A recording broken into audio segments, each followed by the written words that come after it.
Welcome to H&N Productions.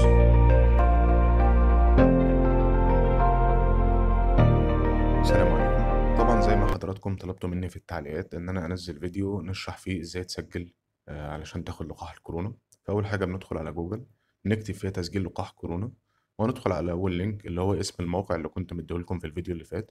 هنضغط على تسجيل طلب اللقاح، وهتختار هل انت عاملين في القطاع الطبي ولا اصحاب امراض مزمنه من جميع الفئات ولا فئات اخرى. ولما بتختار الفئات الأخرى فبتدخل البيانات اللي موجودة قدامكم على الشاشة. لغة التواصل طبعا العربية، الاسم بتدخل اسمك، الجنسية بتاعتك بتدخلها طبعا مصر، الرقم القومي بتكتبه زي ما هو في البطاقة، تاريخ الميلاد طبعا، وبتختار ذكر ولا أنثى. وبعد كده هنختار برضو المحافظة اللي احنا عايزين ناخد اللقاح فيها. نختار مثلا بحيرة.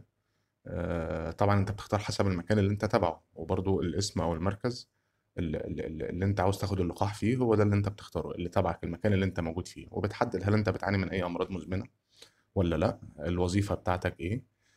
عندك اوبشن انك تدخل البريد الالكتروني، هو اوبشنال، مش واجب انك تدخله. طبعا رقم المحمول حاجة مهمة جدا.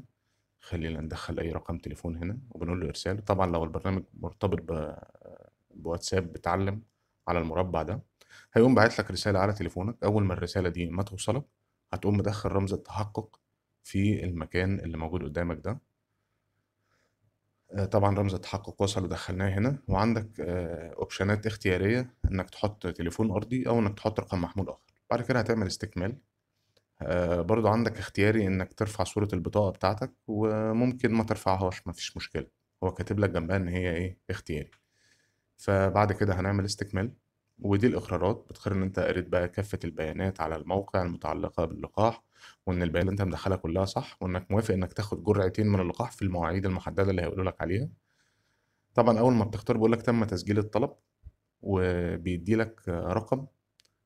ده رقم الطلب بتاعك. رقم الطلب بتاعك ده اللي عشان تتأكد إن أنت سجلت، ممكن تدخل على الموقع مرة تانية.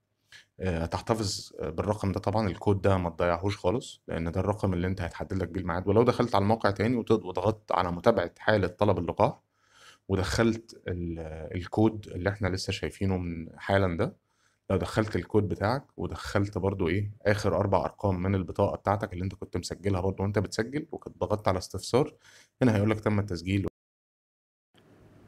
Thank you for watching. Please like and comment, and don't forget to subscribe to our channel.